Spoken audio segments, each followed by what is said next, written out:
This episode of the Beauty Industry podcast was brought to you by the Australian Dermal and Laser Institute.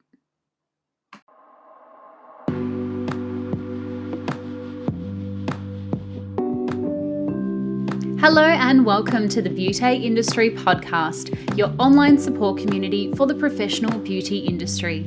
I am your host, founding director of Beauty Industry, Tamara Shaw. Here we are closing the competitive gap and speaking your language. This is a platform created and dedicated to the professional beauty industry, valuing community over competition.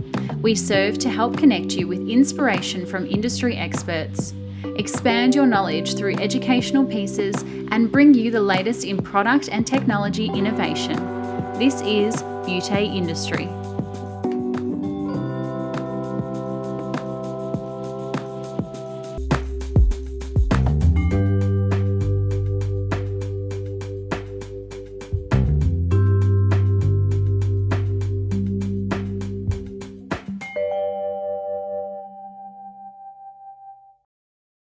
Today, my guest needs no introduction, as she is an industry inspiration, and I'm sure you all follow her business on Instagram and Facebook, HUD Skin and Body in St Kilda, Victoria. And of course, I'm talking about the wonderful Tomte.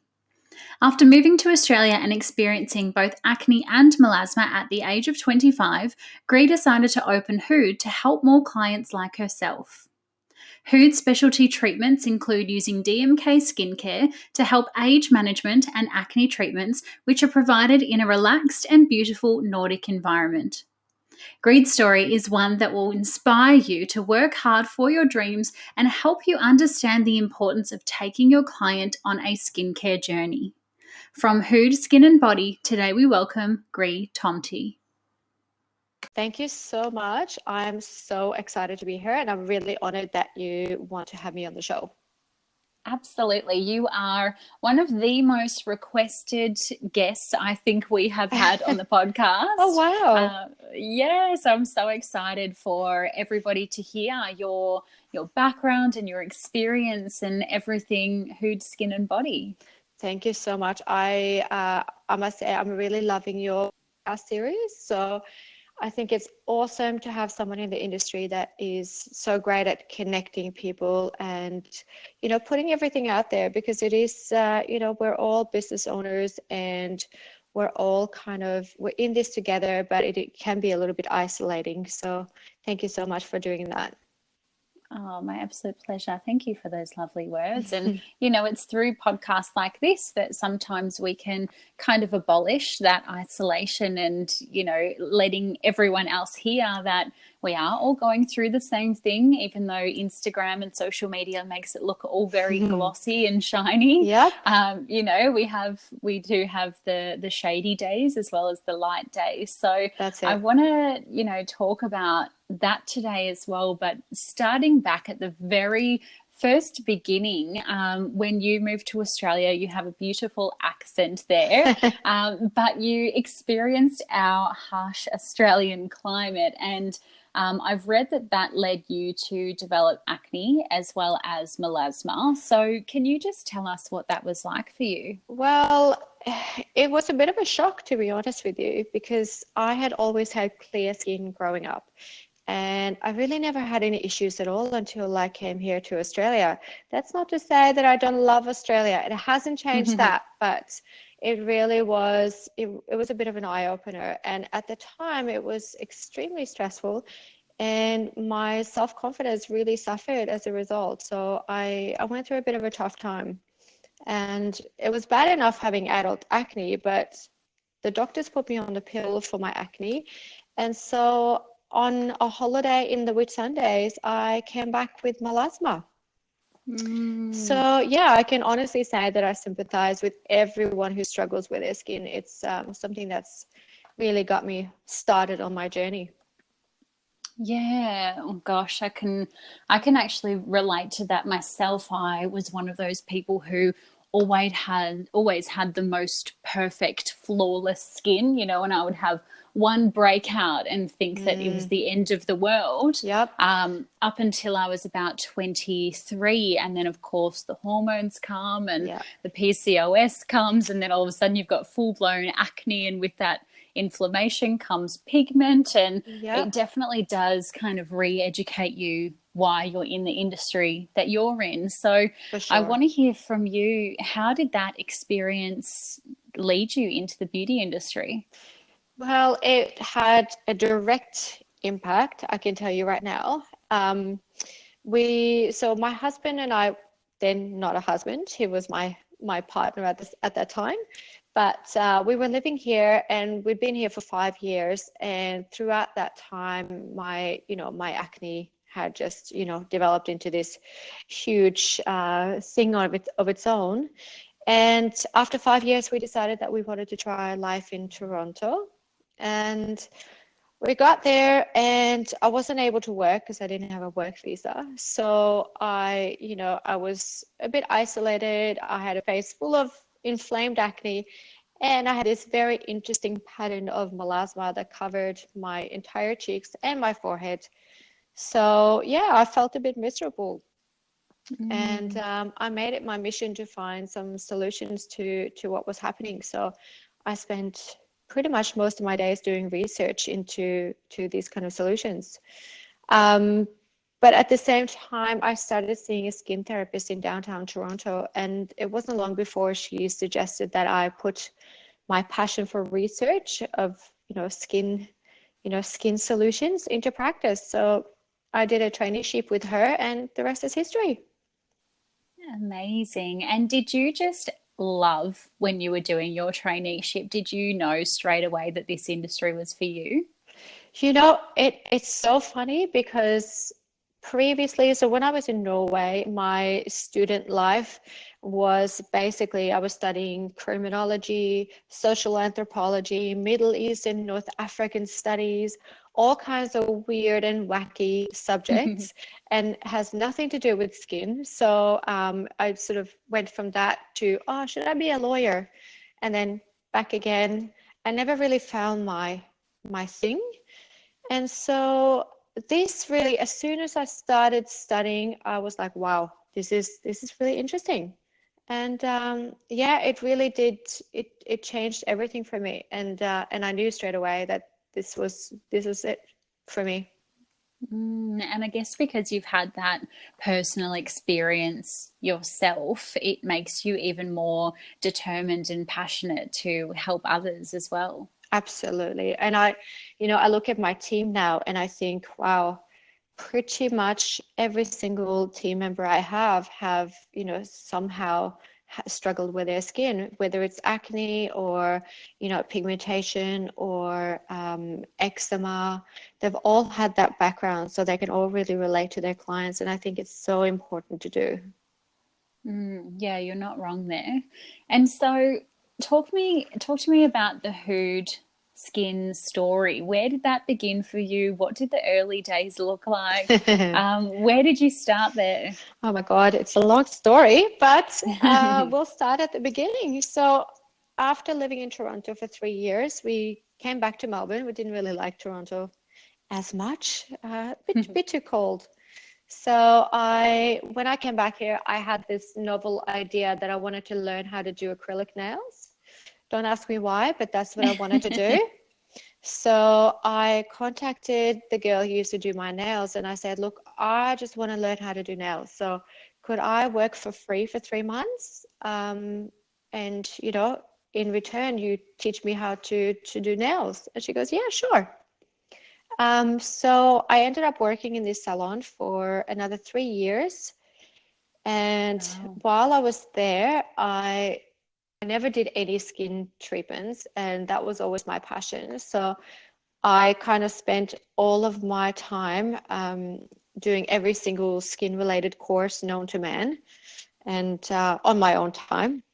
Mm. And then I opened a home-based salon, which quickly sort of became the go-to place for brows and skin because I was really passionate about skin. So it kind of word spread pretty quickly. And yeah, that's how I started. There wasn't any training in the salon that I was working at, so I really just found myself setting up until 2 o'clock in the morning on Facebook, on all these Facebook boards, and kind of researching anything that had to do with skin. Mm.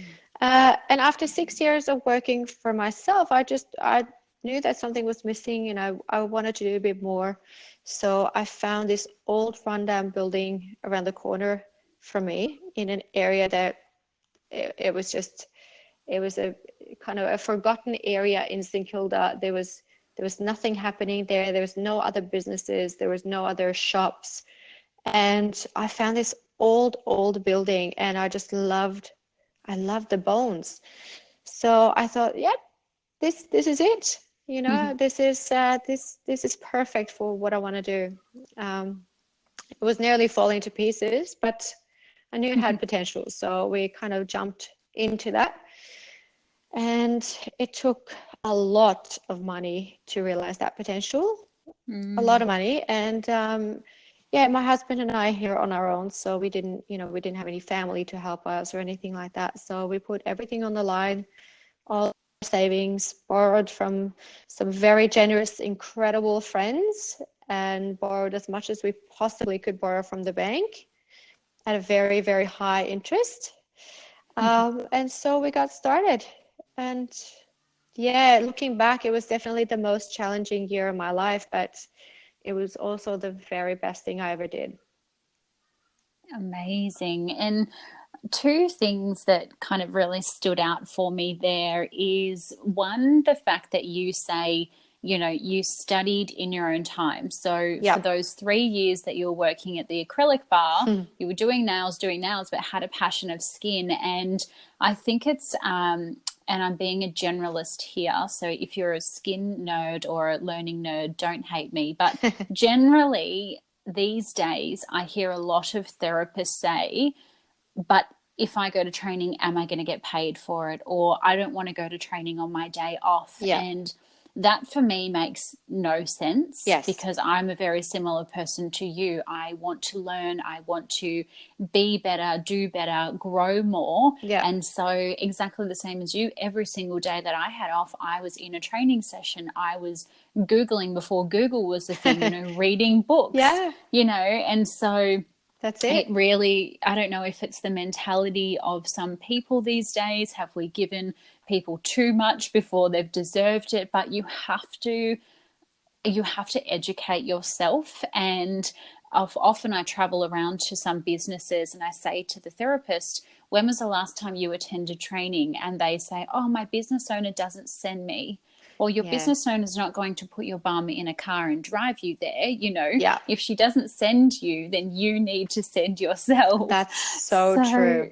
Yeah, 100%. that was something that, that really resonated with me then. But also, you've mentioned there that you had 6 years in a home business before you went into opening your own. Yep. And again, I don't know if it's because it's easier these days, but people get out of beauty school and they want to open a clinic yesterday, Yeah. and it just shows the true tenacity for you being a business owner, thinking, well, ducks in a row, I need to build a strong clientele. Yeah. I need to have expertise and education before I can just go out there and do it. So Definitely. I really love that part of your story. Thank you.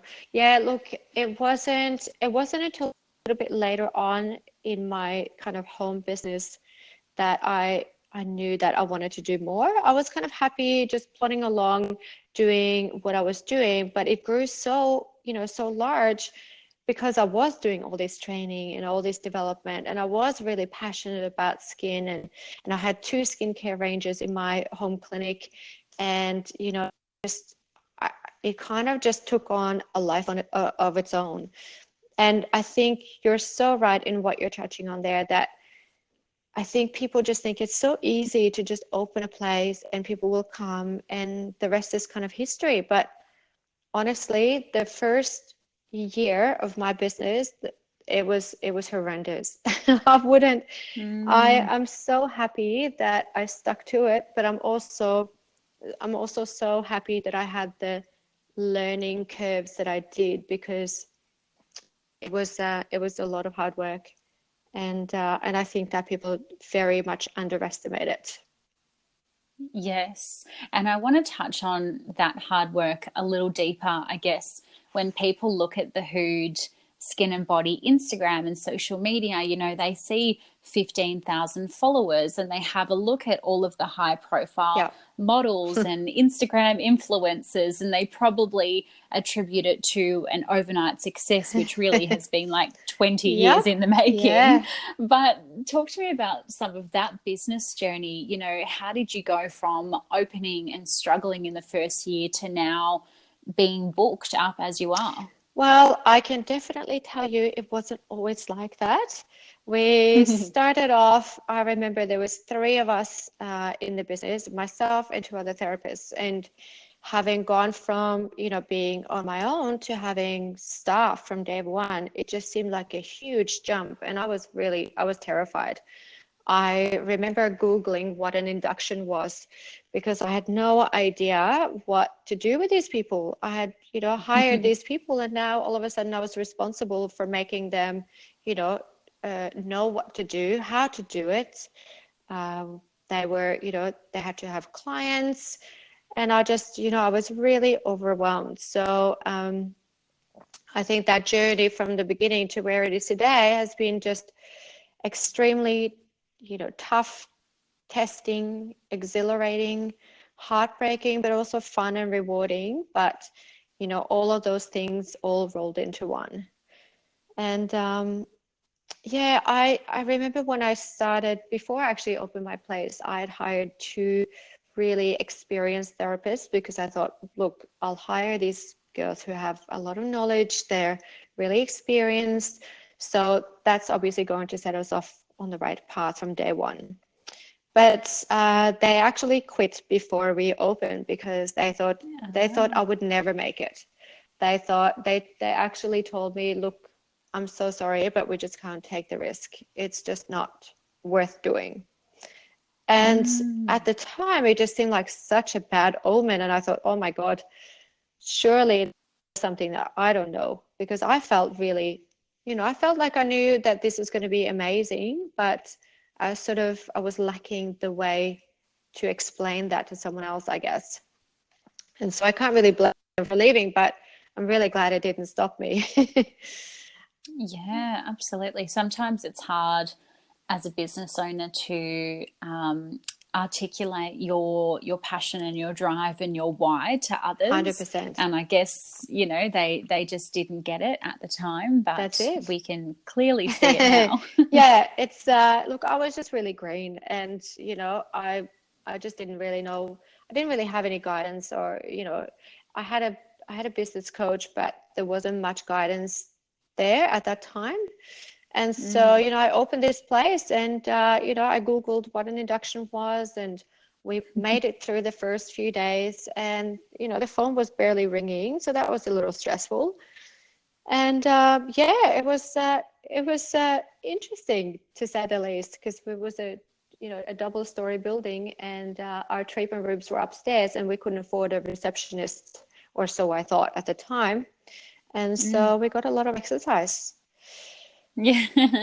But I can imagine running up and down those stairs. exactly. But yeah, after a little while, I did engage another business coach, and that was really great. I sort of learned a little bit more about doing some promotions and getting clients in through the doors, getting a little bit more structure, knowing what to expect of the staff, knowing sort of how to hold them a little bit accountable, and that sort of started the whole sort of growth process. And after a little while, I felt like I got the basics down, and we had a lot of word of mouth referrals and some of those initial promotions, and we started getting quite busy. So gradually we added some more staff, and we started at the same time narrowing down our services. So Mm. yeah, I decided it was time to reshape the vision of what HUD's future looked like, and decided to focus less on beauty services and more on skin, because that was my passion, right? Amazing. And I guess that's probably answered a question that I wanted to ask you. Of what would you attribute the success now of HUD down to? If you could say, you know, three things, what do you think that they would be? Three things I would say: getting laser sharp clarity over our purpose, Mm, because that was something that in the sort of in the beginning phases we just didn't really have clarity over. And it comes down to what you were saying before, which is articulating, to your therapist, what is it that we do here, and why is it that you want to work here? Why do we do what we do? And so that was a huge turning point for us. Second thing, I would say having a motivated, passionate team who shares and lives out that purpose. So, having team members who are on board on the same bus, and who have a common sort of direction, I think is really important.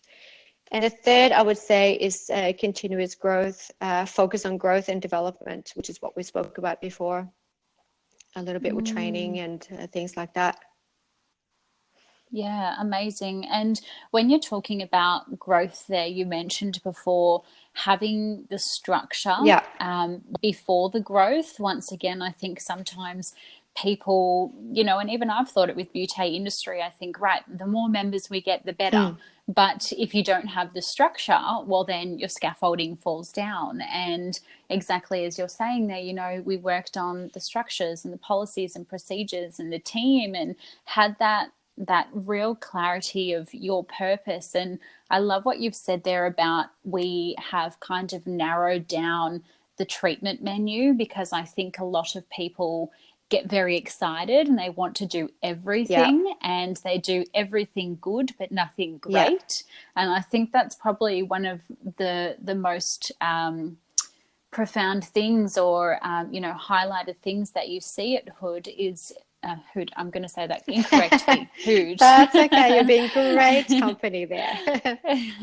HUD is that, you know, it's so obvious that you do skin and you do it so damn well that in my mind I just wouldn't go anywhere else, you know. And where people say, where should I go for a skin treatment, you're always front of mind. And I think that as well comes down to being a specialist, not a generalist, and then having great branding as well. Yeah. Yeah, it was definitely in the beginning days we did everything. So, we did nails, we did spray tanning, we did waxing, we did, skin, we did everything.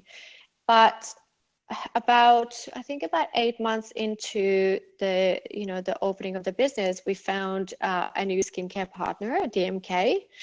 And within that concept, we sort of became a bit more focused and a lot more invested. And it really spoke to our purpose, which of course at the time we didn't really articulate, but now we kind of know why it sat so well with us. And so, that kind of started our growth, because we were all a lot more focused on where we wanted to go and what we wanted to do. And so, yeah, it was organic from there, but it was really fast. That's good. We like fast organic traction.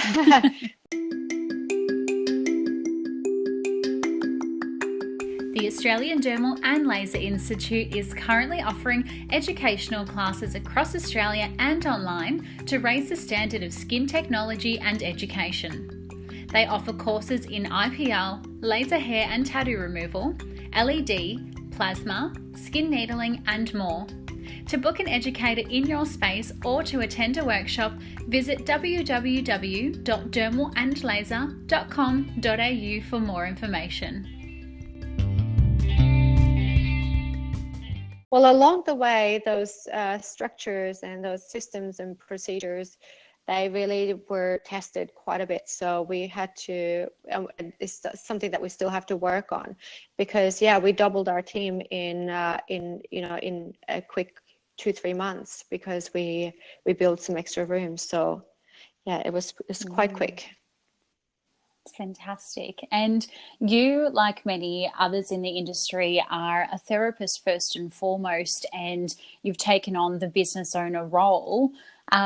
Have you invested in any kind of further study, qualifications, or anything else that have taught you what you know now about business, or is it all just experience and winging it? You know what? I think from day dot, I decided that it was really important to have a business coach, and I've been through not quite a few. I've been through four since then, and they all served a really valuable purpose from the first day that I opened till now.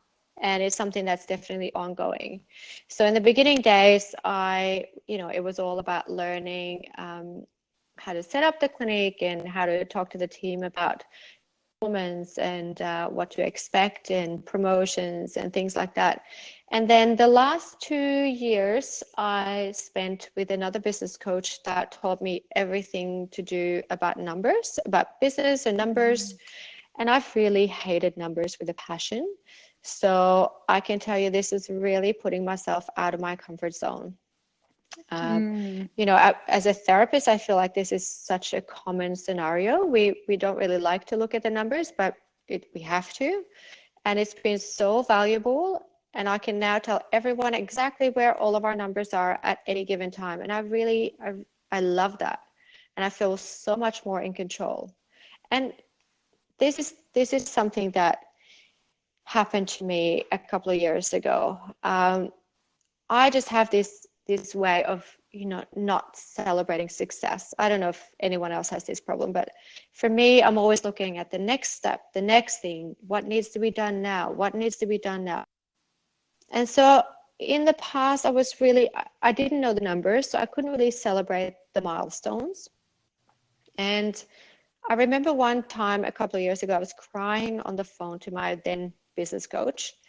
And I was telling her how quiet we were and how are we even going to stay in business. And, it was all very dramatic. Then we went through the numbers together and she started laughing at me. And she said, Gree, you've just had the biggest month ever. And you didn't celebrate because you didn't pay attention to the numbers. This is why it's important to know your numbers. So after 2 years of learning all about numbers and the business, I knew it was time to change things up a little bit. So 7 months ago, I found the business mentor that I'm now very, very lucky to work with. And it has been a game changer. So I love that. Yeah. And, finding, as you've said, in all that time, you've had 4 different business coaches. I think sometimes people feel like they try one business coach or a mentor and it didn't work for them. So mentoring and coaching isn't for them altogether. Yeah. But I think, there's so many out there that we need to find somebody that's right with us and that also aligns the same values as us, and, being transparent from the get-go and saying, well, what is it that I want and what can they bring? Absolutely. Not everyone's personality is going to be for everyone, and coaches and mentors have such different things that, everyone has a different strength. So Definitely. I really like that. It's a valuable lesson. Yeah, I think, as time goes on as well, you learn certain things from certain people, and then it's about sort of identifying what you need to learn next and where's the gap. And so for me, that was all about, developing and defining myself as a leader and just really becoming clear about our purpose. But also developing the team of leaders within my business. So all my therapists are now getting leadership mentoring as well. And I think that's really, that's changed everything for us. Something that's very special. And you talk about the HUD team a lot, and we see on Instagram, the hashtag HUD girls have more fun. I actually know somebody who wanted a job at HUD that badly that they had been offered a very good management job elsewhere and they still said no because they wanted to work for Oh my you. gosh. Yeah, and your beautiful team. So I'm thinking that a lot of other therapists are out there thinking, what does it take to be a hood girl? How can I get on Gree's team? Well, Can you, yeah, deep dive us that? well, we are currently recruiting, so thank you very much for that plug. If anyone's Amazing. listening, look, I love my team, and it hasn't always been this way. There has been some really tough times, and I think girls can be notoriously volatile. And there was a time that I really hated going to work in my own business, which is really sad, but it's something that I hear about a lot in the industry from other owners. And I think it's really important that we speak about when it comes to this kind of podcast, because I think it's something that, it looks very glossy on Instagram, and people sort of think, oh, everyone else is, it's so easy for everyone else. But honestly, there was a time that, yeah, it wasn't that easy. But now we have a team that all live by the same purpose and the same values, and honestly, they kick ass every single week. They inspire me so much. So yeah, to be a hood girl, for me, you have to live for the chance to change someone's life. That has to be, their primary focus. They need to have a reason why, and it shouldn't be about the money or just doing a job because, they couldn't get into law school or something like that. It needs to come from the heart, and they need to be a real team player and cheer their teammates on and contribute positively to the team. Yeah, and I know exactly what you mean when you say it's not just a job that you're applying for. And one of the questions I always ask when doing interviews and helping business owners do interviews is, let's ask the therapist that if they don't get the job today, what are they going to do tomorrow? Yes. And if they are just going, oh, well, I'm just going to jump back on Seek and I'll probably just apply for a few other jobs. Yes. It's like, well, they really didn't want to work with us and for us, and maybe they're not the right person. But if they're saying, well, I'll just keep applying until I get the job, or I'll go and I might train in your products or I might train in your services before I get the job, well, then that's the kind of person you want to hire, and that's what creates that magical team. Absolutely. And I'm always surprised when people show up to a job interview and they know nothing about you. And they, I mean, there's two completely opposites there. You've got some people who come in and they're like, oh my God, I can't believe I'm meeting you. Like I watch you guys on Instagram every day, and then you've got the other way where someone walks into an interview and they have no idea what skincare range you use. They have no idea, how long you've been in business or how big is the team or anything like that. And I just think it's quite, it's definitely not the way to get a job with us.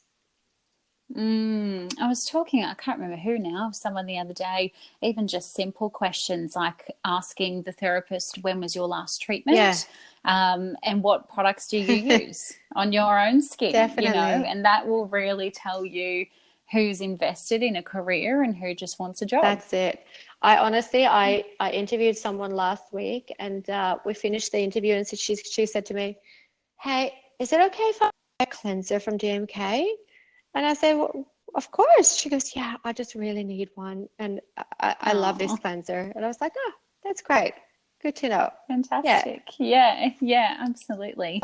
And I guess something, great start. Tick. Yeah, exactly. Something that we see often, and you do a lot of lives on the Instagram and your Facebook, is the team doing training and having lots of meetings and going out to lovely wineries and things like that. Yes.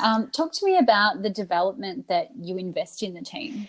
Well, I mean, I come from, like I said before, the place that I used to work at before I started my own business had absolutely no training or investment in my growth. So one of the things that I learned from that I took out of it was whenever I, were to open my own business, I always knew that I would change that. So I see training and development as definitely one of the key things to any successful business. I always hear people complaining about the cost of training and, oh, I trained this person and then they left. And I just always think, Mm, but what if they stay? If they mm. stay and you haven't trained them, you're never going to be on top of your game. And if they don't get the training, the good ones will leave anyway. So probably from just being too bored. Yes. So, Yeah, yeah, absolutely. I think it's really something that, we invest a huge amount of money and resources into training, and I think it's definitely paying off. We have a great time. The team is always growing. I've actually just appointed a training manager, so it's something that we are really passionate about. And as far as doing team outings and things like that, I think it's expensive, but it gives me so much joy in return to have a happy and motivated staff, and I think that's really important. Yeah, absolutely. I couldn't agree more. And I guess you can train anyone to a certain degree to perform a skin treatment, to understand the ingredients, to understand how to sell a product. But it's very difficult to train a team in culture and community and to really treat the team to be like sisters and best friends rather Yes, than just teammates who pass each other in the kitchen. exactly. And I think it is so important. So important, in fact, that the work that I do now with my mentor, it's all about creating the happiest team on the planet. And Mm. that's my mission. Yeah, that's a beautiful mission to have. And something I love so much about you and the business is, you're what I call a hands-on business owner. And so you're currently working, I believe, 1.5 days in the clinic. So Yeah. while at the same time you're running and managing the business, you're also in the treatment room. And I really appreciate that because sometimes there's a disconnect between the business owner and the therapist, and they don't understand what each other Yes. does. So, how important is it to you that you do have that hands on approach and that you are still treating and getting that level with your clients? Well, it's changed over the years. So I started off obviously being hands-on 6 days a week, and on the seventh day I would work on the business, and that wasn't really feasible for a variety of reasons, I guess. So it has, slowly sort of decreased since then, but yes, I'm currently in the clinic a day and a half every week, and it's basically for me just a way to keep in touch with clients I've had for, over 10 to 15 years who still come in, Mm. and it's also a really good way for me to be around and motivate and inspire and just have feel the positive energy in the place. And yeah, when I'm not treating hands on, I'm still in there talking to the team and having little chats and kind of seeing how I can help or motivate in their day-to-day work. So I think it's really important to have that connection with the team. Yeah, absolutely. And one thing you touched based on there is, that you're readily available to inspire. And I know that you do a little bit of work with other clinics around you to kind of be that inspirational Yeah. voice. What's your advice to business owners who are searching for success in their business, or anything that maybe you wish you knew when you started? Oh my God, how much time do we have?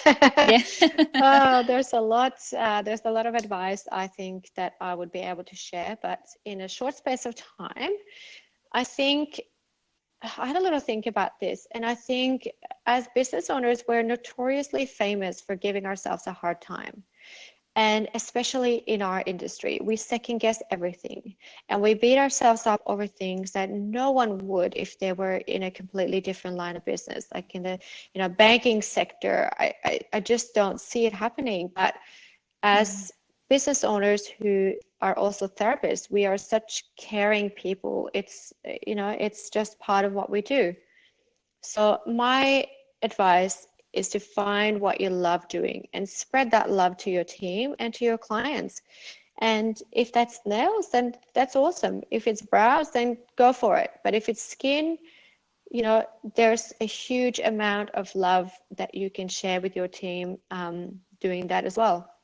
And I would say don't be sidetracked with what everyone else is doing, because that's for them and it's not for you. That's amazing advice. Thank you.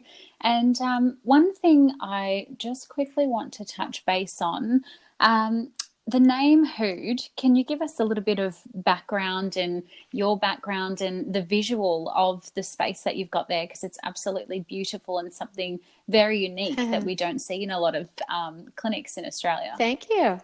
Yeah, because obviously I'm from Norway, so I don't know how obvious that is anymore, but my accent is a bit strange nowadays. Yeah, I'm from Norway. I grew up there, and when I was sort of going on this journey to open my own place, I instinctively knew it had to be, it had to be in homage to my hometown or to my home country. So it had to be Nordic, it had to be Scandinavian. And so everything you see is very Scandi there. It kind of reminds you of a bit of a Nordic living room. I've even got photos of my mum and dad there. So it's all kind of spread out in the clinic. But in terms of the name, I still remember when I found it. And HUD in Scandinavian means skin. And of course, as you know, skin was always my passion. So it just couldn't be anything else.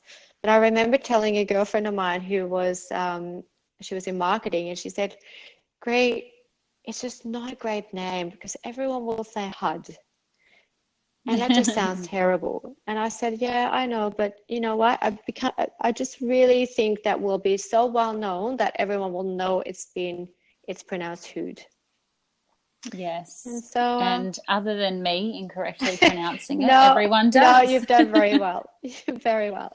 Yeah. Brilliant. Thank you so much for all your advice today and your beautiful inspirational story. As I mentioned, 15,000 followers on Instagram, so I'm sure many people are already following you. But if they aren't, can you just point us in the direction of your social media, your website, and anything else we may need to know about yourself and the team? Yeah, thank you. Our social media, our Instagram and Facebook is just at HUD Skin and Body, and our website is www.hud.com.au. Amazing. Thank you so much for your time today. I so appreciate you coming on and sharing all of your wisdom, and I'm absolutely sure that our audience will have loved hearing about all of your insightful journey into the beauty industry and, all of the success, but also the shade along the way. And I think it's so important that we kind of, dust off some of that shine and show people where we've really come from. And, an overnight success is generally 20 plus years in the making. Absolutely. And I think, reflecting back on it now, yes, our clinic is hugely successful, and, we've had an immense growth, and we're very lucky to have such, have a really thriving business. But yeah, it is hard work. And I think that it's important that that everybody knows that it doesn't happen overnight. It's a lot of hours and a lot of years that goes behind it. Brilliant. I couldn't have said it better myself. Thank you once again for joining me on the podcast today. Thank you so much for having me.